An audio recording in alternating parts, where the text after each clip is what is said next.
Coucou les cavaliers. Aujourd'hui, j'avais prévu une petite séance à pied avec un petit saut. Question de se détendre un peu. Mais il n'y a rien qui va se passer comme prévu.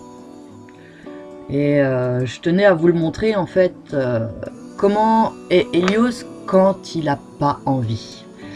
Il a besoin d'autre chose. Ça, je le comprends, je commence à le connaître, je commence à le comprendre. Et c'est vrai que quand on était dans l'ancienne écurie, j'y étais tous les jours. Et on faisait toujours quelque chose. Peu importe ce qu'on faisait, mais il n'y avait pas toujours des moments de travail. Il y a des fois où tout simplement je me mettais sur le rebord de sa fenêtre et on faisait de la lecture. Je lui faisais la lecture. Et c'est vrai que c'était des moments assez sympathiques parce que du coup, dès qu'il y avait un petit rayon de soleil, il posait sa tête sur mes genoux, je lui gratouillais et en même temps, je lui lisais. Et j'avais l'impression que ça lui plaisait, que ça le posait. Ou alors tout simplement d'aller dans le pré, tous les deux. Où moi, je m'installais et puis il faisait sa petite vie autour de moi, il venait réclamer des câlins. Et là, j'ai l'impression que ça lui manque. Voilà, c'est ce qu'il cherche, c'est ce qu'il a besoin, il veut des câlins. Il veut un moment particulier. Donc, je vais bien voir au bout d'un moment que ça sert à rien, que j'ai beau essayer de le remettre, alors il va essayer de me faire plaisir, il va faire un tour ou deux, et puis voilà, bim, je m'arrête. Je veux plus. Mais bon, il est calme, il est détendu, il est pépère quoi. Un peu trop pépère. J'aurais voulu qu'il soit comme ça lundi et que hier justement il soit comme lundi. Alors, faire l'inverse un peu, qu'il ait un peu plus de peps, un peu plus de sympathie. Alors du saut en longe, on n'en a jamais fait. Pour lui c'est quelque chose qu'il ne connaît pas. Dès que je l'approchais de l'obstacle, il s'arrêtait. Donc j'ai pas insisté plus que ça. Je le ferai quand même passer. Je vais l'aider. Ce sera une séance où ce sera moi qui aura fait le plus de sport. Mais c'est vrai que quand on fait du saut comme ça, on l'a toujours fait en liberté. Quand on est dans le manège, on met 1 voire 2 obstacles et on se met à 2 pour lui faire faire tout le tour du manège. Et j'ai l'impression que ça l'amuse plus. Et sinon, on le fait dans le rond de longe, par exemple. Mais là, je sais pas, il voulait pas. Alors, je ne touche pas mon cheval avec la badine. Je la fais tourner sur le côté pour qu'il se tourne. Voilà. Il comprend le système. Comme il n'est pas encore travaillé correctement sur les épaules, ce petit subterfuge fonctionne. Après, il ne faut pas que votre cheval ait peur de la badine. S'il a peur du bruit ou du mouvement, c'est une chambrière, c'est pas une badine. Je sais pas pourquoi j'appelle toujours ça une badine. S'il a peur du bruit de la ficelle ou tout simplement le fait d'avoir quelque chose qui passe très près de son œil, il vaut mieux pas le faire. Vous allez l'énerver plus qu'autre chose. Lui, il est relativement insensible, il connaît, il sait que la chambrière, elle n'est pas faite pour lui faire mal, elle n'est pas faite pour lui faire peur. C'est un outil de travail. Même des fois, pour lui, c'est un jouet. Bon, ça devient plus rare, il joue un peu moins avec. Mais tout ce qui est cravache, ma petite badine de dressage et ça, c'était vraiment des jouets, quoi. Il n'a pas à en avoir peur. Enfin, pour moi, c'est pas un outil dont il doit avoir peur. Donc voilà. Je le fais changer de main, puisque d'un côté ça marche pas, je n'insiste pas, je change.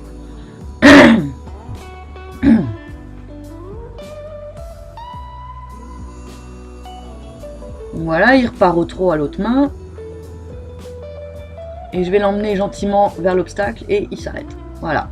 Il m'a fait ça sur les 2 mains, donc j'ai pas insisté.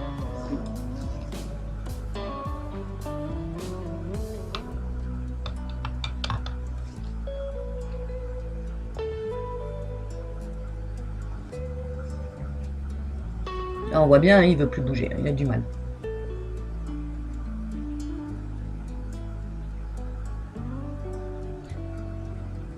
Après, on a une autre théorie.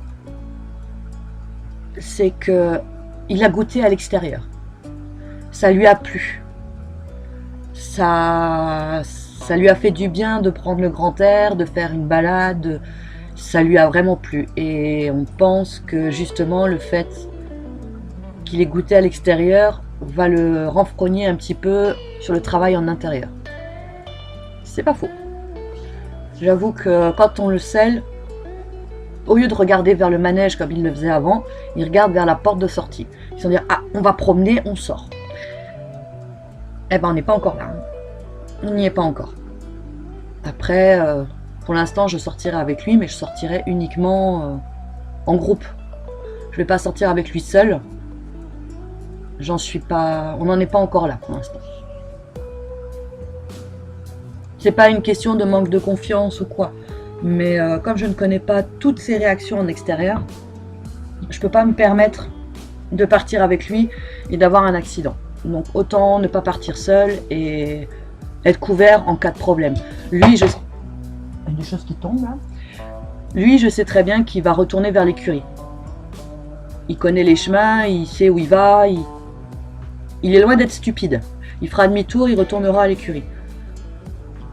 Moi, par contre, si je reste sur le carreau, on pourra me chercher longtemps, parce qu'il y a quand même un paquet de chemins dans le secteur.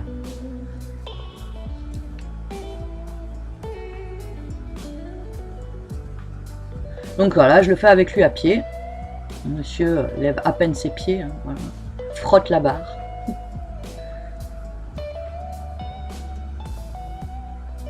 Je lâche pas le morceau dans le sens où l'exercice était le fait de passer au-dessus de la barre, au petit trot. Et du coup, je veux qu'il le fasse. Même si c'est qu'une seule fois, je veux qu'il le fasse. Parce que si à chaque fois on cède à l'exercice et qu'on dit oh bah tant pis tu veux pas le faire, mais on le fait pas, on rentre dans un cercle vicieux où dès qu'il voudra pas faire quelque chose, si on commence à insister, il comprendra pas. Oui mais la dernière fois tu as abandonné. Pourquoi aujourd'hui tu n'abandonnes pas? C'est surtout qu'il est assez empathique comme cheval. Et donc là en fait il m'a impressionné. Je vais vous zoomer pour que vous puissiez mieux voir. Quand Helios marche sur sa longe, il se lève. Et là, donc j'ai vu qu'il a mis le pied sur la longe, donc je m'éloigne, parce que peur qu'il commence à s'exciter, et je lui fais le claquement de langue dans le sens où il faut que tu... c'est le claquement de langue pour reculer. C'est plus genre pour les enfants, mais c'est le premier réflexe que j'ai eu. J'ai reculé et j'ai ravancé vers lui en faisant ce claquement de langue là. Et en fait, il s'est pas levé, quoi. Il est resté calme, il a compris qu'il était coincé, il a reculé et il s'est décoincé. C'est la première fois qu'il me fait ça. Donc là, j'essaie de faire du jeu avec lui. Je me dis, bon, peut-être que comme ça, en jouant, ça passera mieux. Même ça, il avait pas envie aujourd'hui. J'ai un chat dans la gorge, c'est horrible.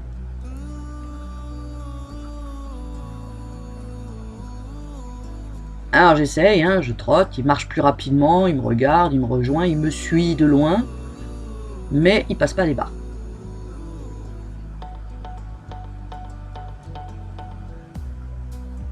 Il a du mal. Il a beaucoup de mal aujourd'hui.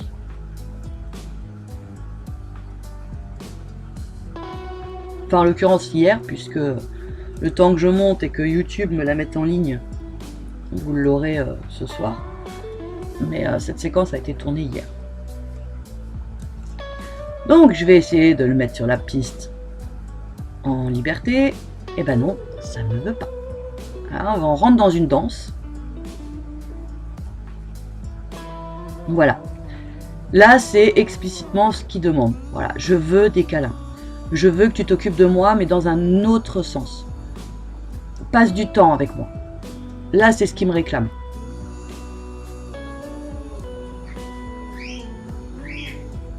C'est vrai qu'il a besoin de ces petits moments échappatoires où on est tous les deux, où en fait on travaille pas, on fait rien, on est juste tous les deux. Dans l'ancienne écurie, c'est vrai que souvent, on se mettait dans le manège et puis je me posais sur un pare-botte ou sur la chaise et puis il venait avec moi. Donc j'ai été chercher une longe et je me suis dit, je vais le faire trotter avec moi.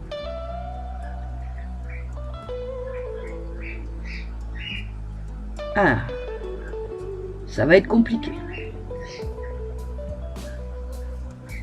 Alors je lui parle, j'essaye de le lancer.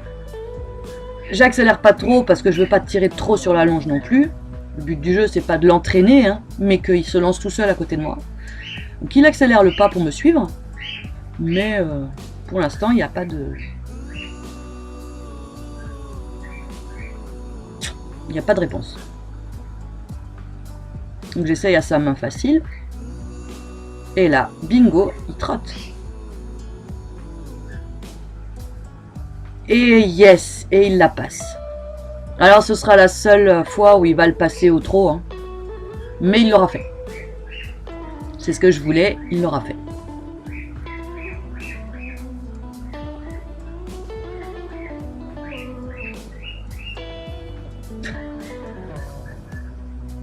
Ah, quand il n'a pas envie, il n'a pas envie.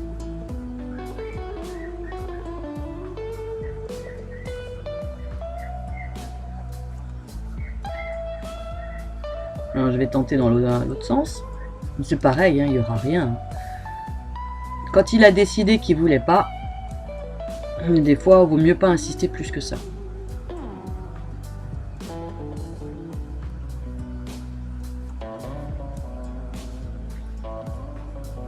Avec lui, j'ai vite compris que ça sert à rien de dépenser de l'énergie. Si lui, il veut pas mettre du sien, c'est pas la peine de se prendre la tête. Et autant, voilà, on l'écoute, on regarde ce qu'il veut. Et on essaye de faire avec. Il essaye toujours de me faire plaisir à un moment donné. Voilà, c'est, je t'en donne un peu, mais voilà, c'est pas ce que je veux faire. Donc voilà, je l'ai remis en liberté. Et je cherche. Qu'est-ce que je pourrais te faire faire? Alors j'ai pensé aux petits exercices que le maréchal Ferrand m'avait demandé de lui faire. Donc en l'occurrence, lui tendre les antérieurs vers l'avant et les postérieurs assez haut sur le côté. Enfin assez haut. À hauteur du petit piquet qu'il met, quoi. Donc on va se rapprocher encore une fois. Bon, désolé pour la qualité d'image, hein, c'est pas le top du top. Mais bon. Je trouve que ça va encore. Donc voilà, je lui prends. Et la première fois, j'ai fait une connerie. J'ai un peu trop tiré, donc il s'est débattu.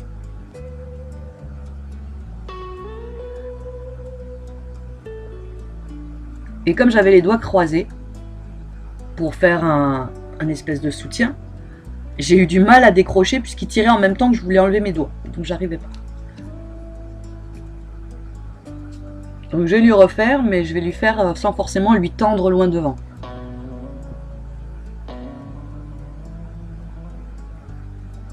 Quand on y pense, ça c'était impossible à faire il y a 2-3 mois. Ça a quand même payé tout le travail qui a été fait. Et il y a de quoi être fier. Parce qu'on m'a quand même mis plusieurs fois dans les dents, comme quoi que j'en serais pas capable, que j'y arriverais pas. Mais avec quelques petits conseils, quelques personnes qui vous montrent ci ou ça et des bonnes recherches, on peut faire beaucoup de choses. Là, on rentre dans dans un type d'éducation que j'ai l'habitude de faire. Ça fait, voilà, j'ai un petit galop 2. Je revalide mes galops tranquillement parce que pour moi, personnellement, c'est plus un plaisir qu'un besoin. Donc, on a joué souvent là-dessus en me disant « Ouais, mais c'est pas un galop 2 que machin, nanana. » Ok, pas de problème. Mais en attendant, j'ai 15 ans d'équitation derrière, facile. Peut-être même plus. Et j'ai travaillé avec des chevaux qui étaient 6 fois plus difficiles que lui, voire 10 fois. Et pourtant, je suis encore là. Et ces chevaux-là, je les ai remis sur le droit chemin. Ça me manque un peu quand même. Mais du coup, c'est vrai qu'Elios me demande beaucoup de travail. Et je me concentre sur lui.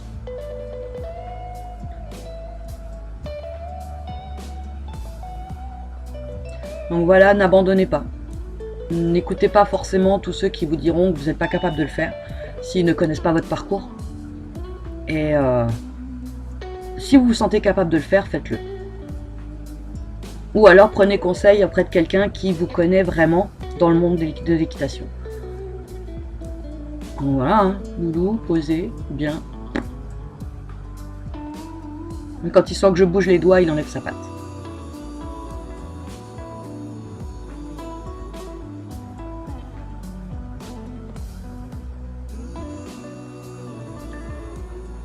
Et du coup, on va rentrer dans un autre petit jeu. Alors, ça c'est pas un jeu, par contre. Ça, il cherche encore la réponse. C'est quand il est couché dans son box, je prends cette position à côté de lui. Donc j'attends, en fait, je lui fais de temps en temps. Là, je vous l'ai laissé, vous voyez un petit peu. Après, là, il va me tirer, hein, rapproche-toi, viens me gratouiller. J'attends qu'il associe le fait d'être à genoux au fait d'être couché. En espérant qu'à un moment donné, ça viendra et qu'il viendra se coucher tout seul à côté de moi. Pour l'instant, je suis pas dans je veux lui apprendre le coucher, machin, si, ça. J'ai envie qu'il le fasse en fait par intuition.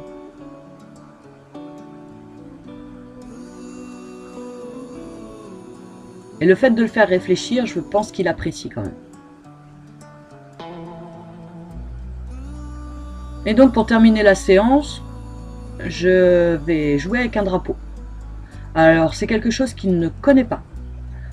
Il a eu la badine, il a eu la chambrière. Il a eu... Qu'est-ce que je lui ai fait encore? Je lui ai fait la bâche. Je lui ai fait les rubalises. Je lui ai fait beaucoup de choses. Beaucoup de choses. Je veux dire, peu importe.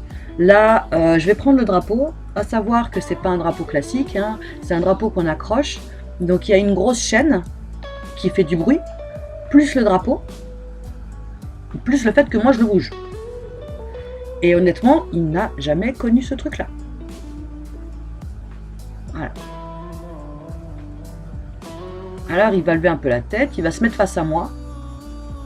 Parce que ça, voilà, c'est sa réaction face au danger. Dès qu'il y a quelque chose, il se rapporte à moi. Si je suis à pied, c'est je me mets face à toi, dis-moi ce que je dois faire. Ou alors, s'il connaît le danger, il va se mettre entre moi et le danger pour me protéger. D'un côté, il a une réaction de mâle, hein. Si on dira, ah oui, mais toi, t'es une femelle, je te défends.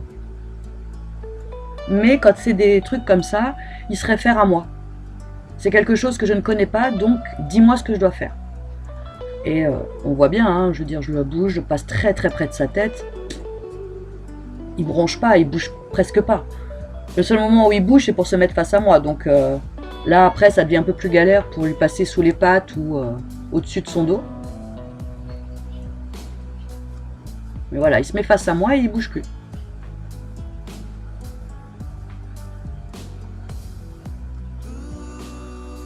Et là, du coup, je l'intéresse parce que c'est un nouvel objet.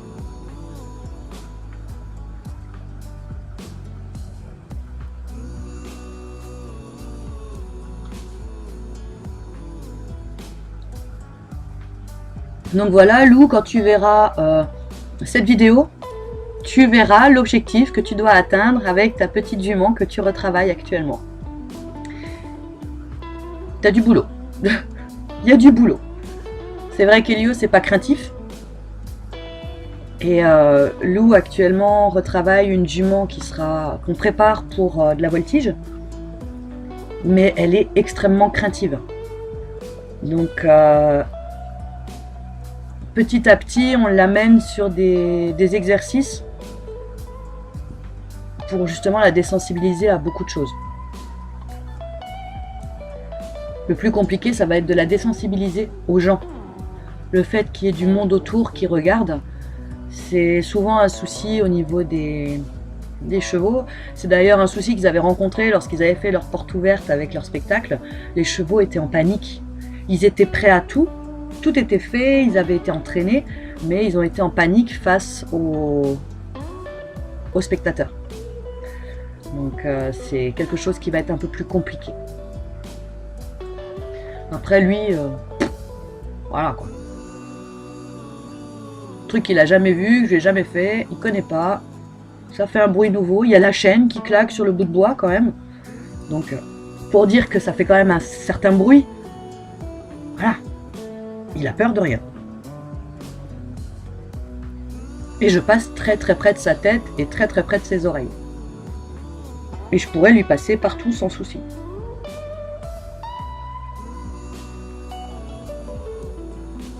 Ah ça pour ça, je touche du bois. J'ai un cheval qui est pas craintif. J'ai vu des chevaux à l'opposé. C'est horrible. Je plains les gens qui ont des chevaux comme ça où on a du mal à les désensibiliser parce qu'ils sont en peur panique permanente. C'est très impressionnant, ça peut même devenir dangereux en fonction des chevaux. Mais alors lui, voilà, il prend ça comme un jeu. Là maintenant, c'est lui qui va sortir sa tête tout seul du drapeau. Hop. Alors là, il va reculer parce qu'il comprend pas. Mais quand je vais lui dire c'est bon, il n'y a rien, il va plus bouger.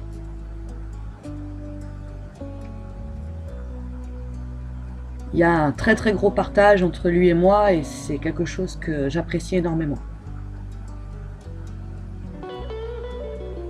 Donc voilà, c'est comme dit, hein, une séance où on a fait tout sauf ce que j'avais envie de faire. Il y a des jours comme ça, hein, je vous avais dit, je vous montrerai les bons comme les mauvais moments. C'est pas vraiment un mauvais moment, mais c'est plus ou moins un échec quand même. Et c'est un peu le but de ma chaîne. J'avais pas envie de vous montrer simplement des exercices où tout finit bien, on y arrive, machin. Non, il y a des moments où justement c'est un peu plus compliqué et voilà, je partage avec vous ce que j'ai envie de montrer. Donc voilà, je vous dis à très bientôt pour une prochaine vidéo et je vous fais plein de gros bisous. Ciao ciao!